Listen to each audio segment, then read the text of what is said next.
Wow, incredible, aren't they? In fact, you always hear people say about how taken back they were when they first saw these kind of statues, even though they knew that's what they were going to see. I don't think it does it justice seeing the pictures and the videos.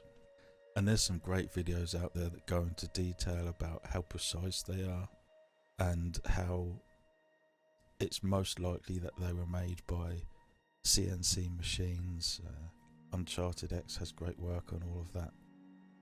But I think there was something else going on. Something that goes a little deeper. Something that explains why they were seemingly obsessed with making these statues everywhere all the time. Why are the noses cut off? Who was obsessed with going around cutting the noses off so many of these statues? And even the Sphinx. The age-old question. So, before I get to the point, I need to go back a little bit further. Now, during the Golden Age, before the Cataclysm, I know some people don't like to believe it, but I have to say it because it's true. I know many of you already know this, but a lot of people still don't. Back then, the Earth was part of a planetary alignment, not like we think of today.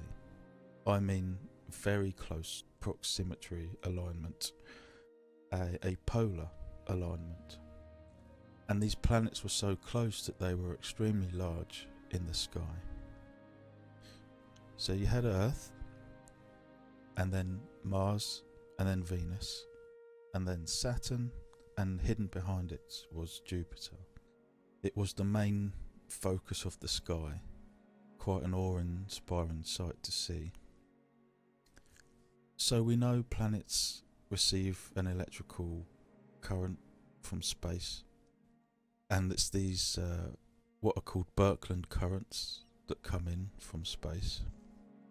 And when you have 4 planets in a line, aligned axially in very close proximity, this electrical effect, these Birkeland currents, are effectively magnified along the line. So Earth is kind of in a giant cosmic battery. So the Earth would have been highly electrified. The Earth itself and the atmosphere, many, many thousands of times more than what it is today. So much so, in fact, that just going outside, your hair would stand on end.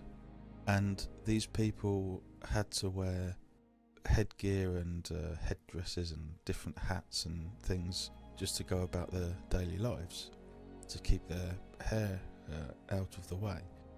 Life revolved around this electrical field.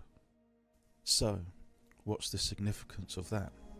Well, there are 2 types of electricity.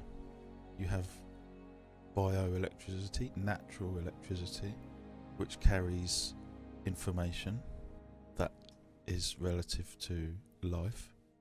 And obviously we know of man-made electricity that we use to power various things today, which is not the same.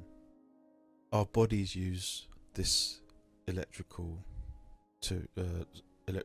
too, the natural kind, and that's not even in the realm of woo-woo things, but it's certainly not fully understood. And when you interact with objects, and the more and more you interact with an object, whether it's your hairbrush, your computer mouse, or anything really, your bioelectrical field is imparted onto those items and objects and all around you all the time, and it stays there.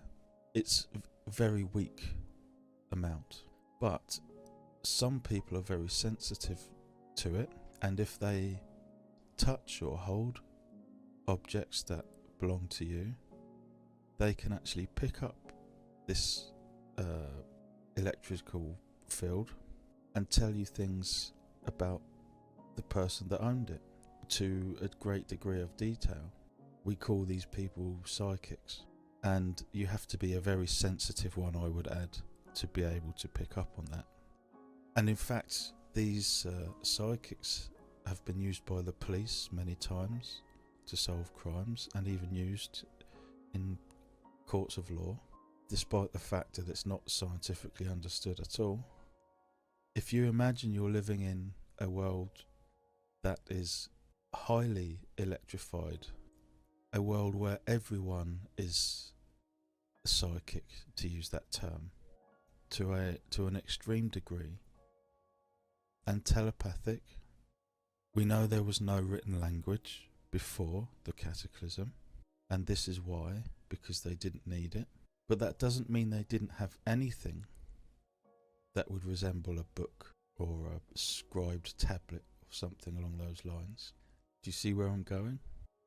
So these statues that we see everywhere, they weren't for decoration. They literally told the stories and housed the memories of people. People could upload their entire selves to these objects. Memories, emotions, experiences, thoughts, ideas, everything is in these statues and objects. And another person would only need come along and touch it and receive all of that experience and information. Not in the form of words in your head. It's far more than that. It's literal experiences like you were that person. Thoughts and feelings, emotions and sights and visions, everything. And I believe this also answers the ancient myths of the Great Sphinx being the library, the great library for an entire civilization. I don't think it housed any books or tablets or anything like that. I think it was the Sphinx itself. And I also believe that this is why the noses have been snapped off of so many of them, including the Sphinx, that this in some way broke the object. I don't mean physically breaking it, I mean it stopped it working as its intended purpose, and everything within it is lost when that happens. And I also think that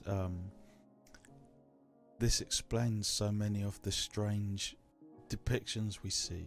What are these people doing? It bears no resemblance to the behaviour of people today. I think the world has changed so much that we're simply unable to relate to what we're seeing. I think that's why we have so much trouble figuring out what happened in the past, because the world is completely different. But I think when you understand how it was different, in what ways it was different, I think we can really begin to start connecting the dots. And I truly believe that when we fully understand our past, we can then begin to understand the journey of how we got from there to the mess we're in today. And then I think we can really begin the journey to making the world a better place again. Thanks for listening.